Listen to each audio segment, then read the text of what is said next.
Hey guys, it's going on? It's Jen here, and I just wanted to kind of follow up. Last time I did a Facebook Live, it was the day before my surgery. As you guys, a lot of you know, I had a bilateral mastectomy on August 2nd, and I was diagnosed with breast cancer on July 12th, I think it was, and quickly the decision was made for me to do a bilateral mastectomy between myself and my doctors, and the surgery is over.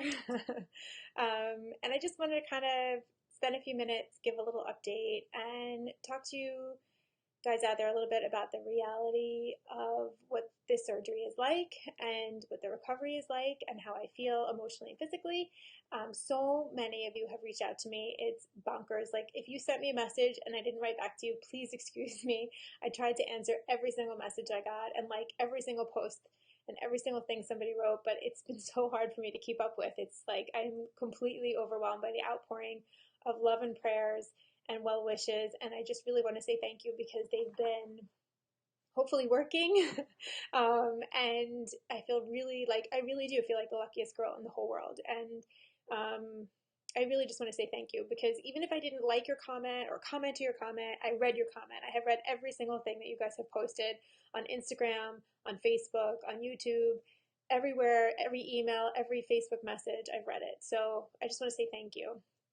Um, and I don't even know if thank you is like the words have almost lost meaning at this point because I say it so much, but I don't really know what else there is to say. But I really truly feel it from the bottom of my heart. The gratitude to each and every one of you. So thank you for that. All right, so let me give you a little kind of update on what happened at the hospital and what's going on now and what my week ahead is like.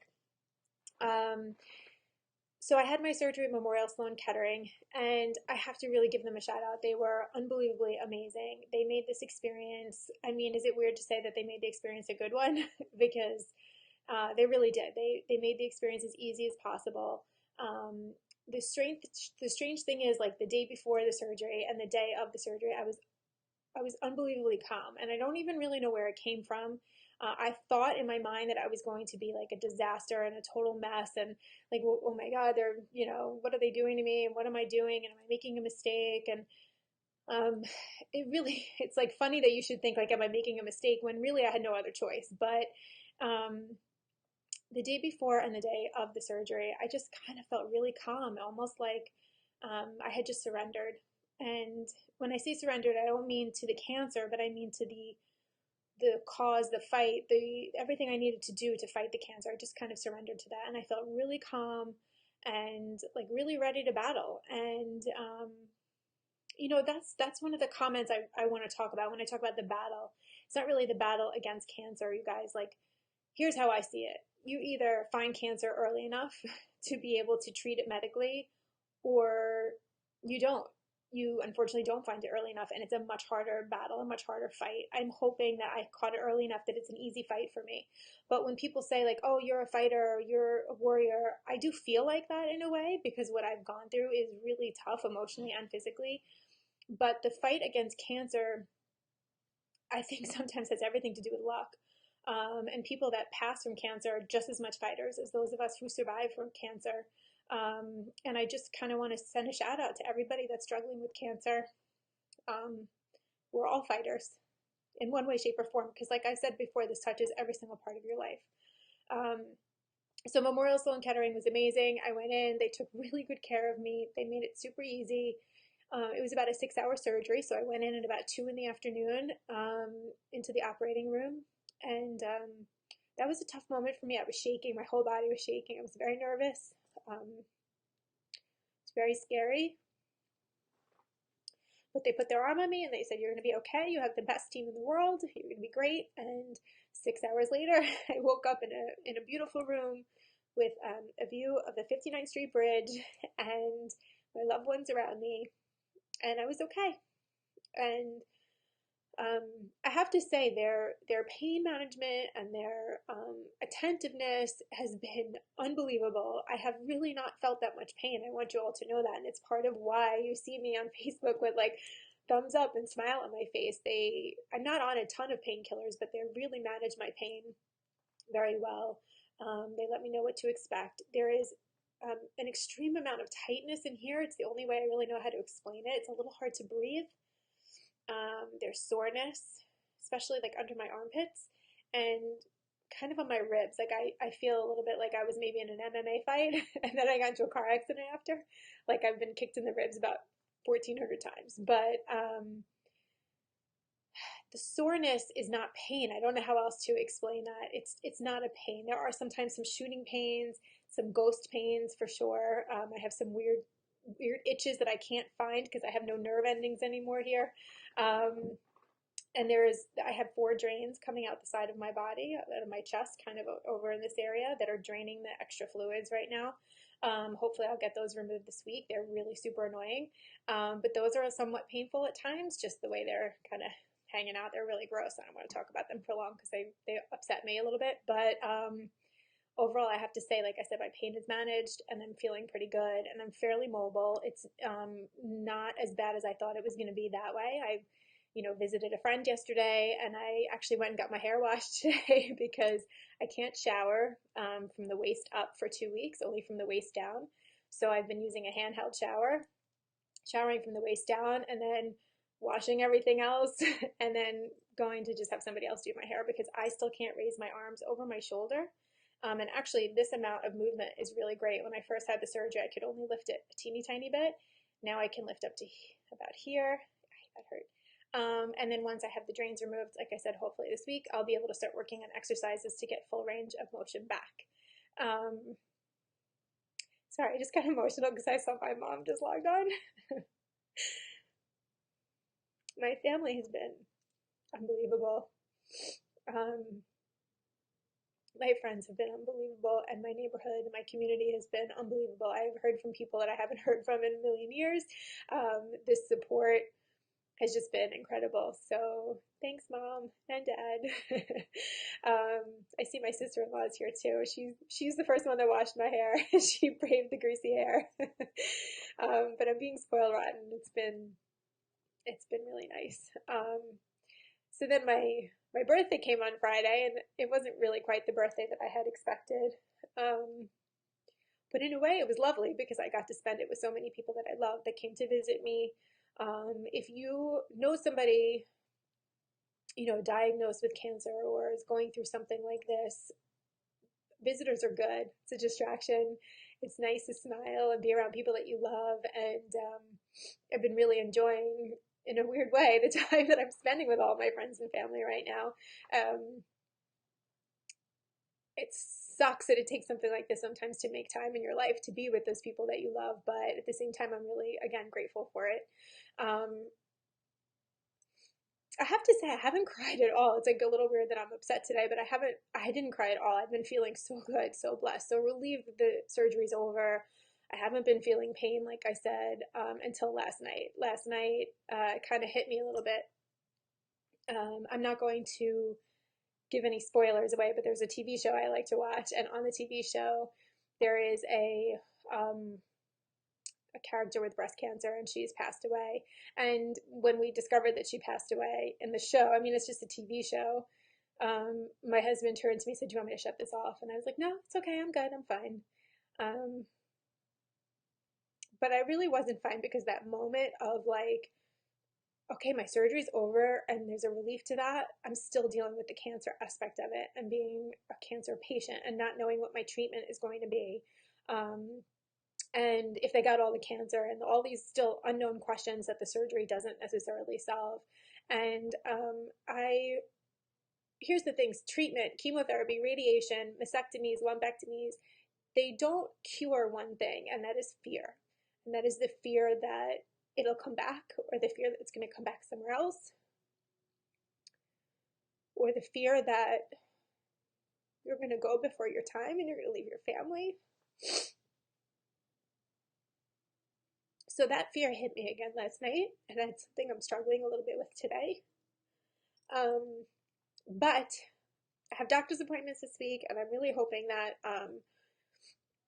we're going to get some good news, and that the fear will at least be subsiding for me, even though it won't be ever gone, I don't think. I think that fear is from now on part of me. Um, but you guys know me well enough to know that I do have a positive attitude, or at least I try. And I do try to manifest great things in my life and think positive. And this is going to be one of those struggles for me that I just have to learn to say, okay, this is going to be okay. This is going to be good. And I'm going to take care of myself, and I'm going to do everything I can to make sure that the cancer doesn't come back. I'm still waiting for my genetic testing. Um, there will be some life changes made around here. Um, and I'm just going to keep thinking positive. I know that that fear, I guess, will always exist, but I'm never going to operate from a place of fear, because the second you operate from a place of fear, you lose control. And I'm not going to do that. I'm not going to do that. So I have a few doctor's appointments this week. The first one is tomorrow with my plastic surgeon. The second one is Thursday with my oncologist and my breast surgeon. After they did the mastectomy, they put in expanders underneath my pectoral muscles so that it stretches my skin and it stretches my muscles to make room for implants eventually, which will be the full reconstruction. So I will need another surgery, which is why it's so tight and uncomfortable in here, because they're already kind of stretching. I'm not, certainly not going to show you guys anything. You don't want to see anything. But there is just a lot of tightness in here. And that tightness will, I think, get better and worse as they fill them. So what they do is they're going to start filling the expanders. They are expanded a little bit, so I woke up with a little bit of a chest, which was actually quite a relief for me to wake up not being completely flat. And one of my girlfriends said to me, well, you're bigger than Kelly Ripa, so I guess that's an accomplishment. So, because yeah, I've been showing it to my girlfriends. I'm like, you want to see my badass scars? So anybody who wants to see, my girlfriends, they can come over and see. But you know, one of those things I want to tell you is I do have a friend who had this surgery, and she showed me what her chest looked like 6 months out, and she looked amazing. And I think that she might have saved my life, because if I didn't see that, I think I would be total panic, because right now I am a hot mess. Like, one is higher than the other. I'm bruised, I'm battered, my scars are crazy. But she looks amazing even 6 months out. So she really gave me a lot of hope that I will look good too, and feel good, which is more important. You know, so anyway, I had the expanders put in, so I see the plastic surgeon tomorrow, and they'll decide if they can start filling them or not once they take my drains out. It's a little painful. I'm a little scared because I'm still it's weird. I have no sensitivity. Like, I cannot feel if someone's touching me, but if you put pressure on it, I can feel the pressure. So I'm a little nervous about the pain tomorrow, but whatever it is, I will go through it and I will handle it.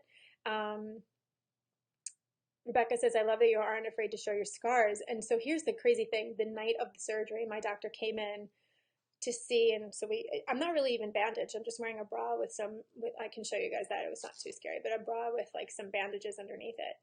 So the doctor opened the bra, and I asked her to take a picture, because of course, you know, I'm a photographer, I need a picture. But I asked her to take a picture, and she said, are you sure? And I said, listen, I can choose to look at it or not look at it, but I at least want to know what it looks like, and I'll decide when I want to see it.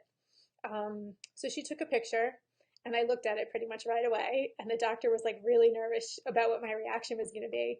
And I just said to her, I'm like, those are badass scars I have there. Like, I'm really proud of those scars. Like, this is something I'm proud of. And it's weird because it's not what you expect. You expect to just be devastated. And I'm sure there are people that are, and I don't want to take away from other people's feelings and what they go through and their own journeys, because the truth is everybody's journey is different.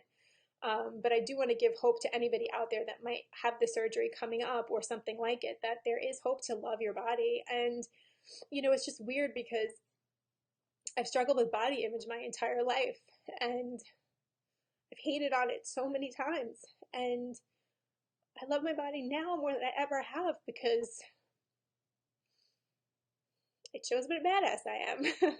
And it reminds me how brave I am. And now anytime I'm ever going to suffer through anything difficult in life, all I have to do is look at these scars and remember that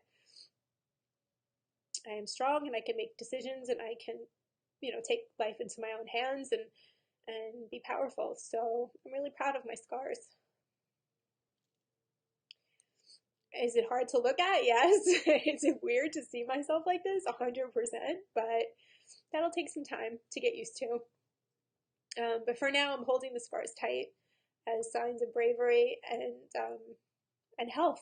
And it's like a weird thing because like we see health as like what vibrancy and beauty and um, we see health in so many ways, right? Like people at the gym and people drinking smoothies and posting online about their workouts. Well, for me right now, health looks like this. Health looks like scars and no makeup and pajamas and naps on the couch and lots of medication that I never take before. I'm not really a medication taker, so health looks different right now, but in the end, it's all gonna be good. It's all gonna be good. I really hope it's gonna be good. So that's my update on me. And I'm sorry that I'm so emotional. I really didn't expect to be because I have been so, and I still am so upbeat and really happy and grateful and optimistic. But the fear still looms. So I'm just going to keep that in control. And I also think it's your comments, like I'm watching them fly by and I'm just so overwhelmed by how many people give a shit. Like I'm just so overwhelmed. And I really also want to thank you guys for sharing the video that I originally posted because I cannot tell you how many women have reached out to me that have gotten tests that never would have before, that were recently diagnosed with cancer, that are reaching out to me for support and help, that have nobody else to turn to or are nervous to turn to other people. This is an unbelievable sisterhood in a way. Of people who have cancer and don't have cancer that are bringing people together. You've all tried to connect me with people that you know and helped me with products that are for mastectomy patients and robes and these amazing shoes that I got from some of my friends that are like help kick cancer's ass with these shoes. I mean the gifts and the outpouring and the flowers and the chocolates and the prayers and everything have just, like I said, they've just been crazy overwhelming. But at the end of the day, we're all human, we're all the same, and we all need to stick together.